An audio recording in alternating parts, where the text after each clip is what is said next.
Hello guys, welcome to the channel. नोंथांमोनखौ चेनेलाव बरायनाय बावहरनाय थाबाय। जों दिनै नायगोन ADRE exam 2024 नि instruction manual। एग्जामा माला जागोन, अबे डिस्ट्रिक्टआव जागोन, माबायदि मा दं बेखौ नायगोन जों दिनै। गाइस नायनोसै दा बेवहाय दं टटेल नै बेफोर गासिबो डिस्ट्रिक्टआव एग्जामा जागोन। टटेल 28 टा डिस्ट्रिक्टआव बजालि, बाक्सा, बिश्वनाथ, बङाइगाव बिदिनो बेयाव थानाय 28 टा डिस्ट्रिक्टआव एग्जामा जागोन। एन्ड एग्जामा माब्ला जागोन बे जाहैदों HSSLC लेभेल पोस्ट माने हायर सेकेन्डारि लेभेल पोस्टआ बे ग्रेड 3 पोस्ट माला जागोन 15 सेप्टेम्बराव जागोन। आरो माबाया जाहैदों टाइमा जाहैदों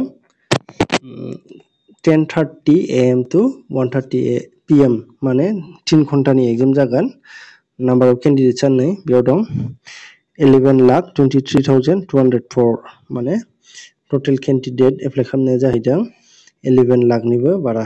एन्ड सेकेन्डआव दं बेचेलर डिग्री लेभेल पोस्ट, बे जाहैदों जायफ्रा बेचेलर डिग्री लेभेल पोस्टखौ एप्लाइ खालामदों बे 29 सेप्टेम्बराव जागोन। बेबो थार्ड ग्रेडनिनो पोस्ट, बेयो फुंनि 9टानिफ्राय 12टासिम जागोन। बेबो 3 घन्टा। टटेल नाम्बार अफ पोस्ट केन्डिडेट्स एप्लाइ खालामनाया नै इसिबां मथा-मथि 5,29,989। ओमफ्राय ड्राइभारनि पस्टनि थाखाय नैबेहाय दं HSLC लेभेल ड्राइभार पस्टनि, बेबो 29 सेप्टेम्बरावनो जागोन।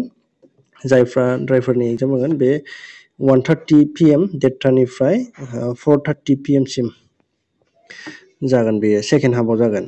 ओमफ्राय बेनि एप्लाइ खालामनाय नाम्बार अफ केन्डिडेट्सआ बेसेबां 22,04,091। ओमफ्राय बेनि उनाव दं 4 ग्रेडनि एग्जाम, बेयो माला जागोन, मा डेटआव जागोन।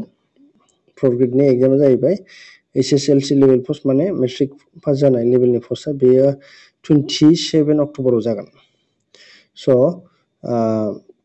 नैबेयाव दं टाइमिंआ 9टानिफ्राय 11:30 सिम माने बेसेबां जागोन बेयो 2.5 घन्टा। ओमफ्राय एप्लाइ खालामदों बेसेबां जोंना 8,27,130 मथा-मथि एप्रक्सिमेटलि लिरनाय दंथ' बेहाय। ओमफ्राय क्लास 8 लेभेलनि पोस्ट, बेबो 4 ग्रेड पोस्टआनो 27 अक्ट'बरावनो जागोन बेबो, खिन्थु बेयो सेकेन्ड हाफआव जागोन। 1:30निफ्राय 4:00टासिम सेकेन्ड हाफआव। बेयाव नाम्बार अफ केन्डिडेट्स एप्लाइडआ बेसेबां 5,52,002 मथा-मथि। आरो नैबेहाय लिरनाय दं जे the dates of the written test mentioned above are tentative and may change if required। माने बे डेट होनायफ्रा माने टेन्टेटिभ माने बे चेन्ज जानोबो हागौ, बे एकदम फिक्स नंथारा। जुदि नांगौ जायोबा बेयो चेन्ज जानोबो हागौ होननानै लिरनाय दं। गाइस चेन्ज जानाय जायिजों खोथा गैया, बेयाव जा डेट दं बेखौनो साननानै प्रिपेयार खालामबाय था।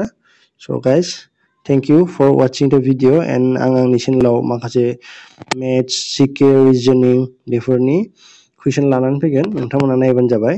Thank you guys.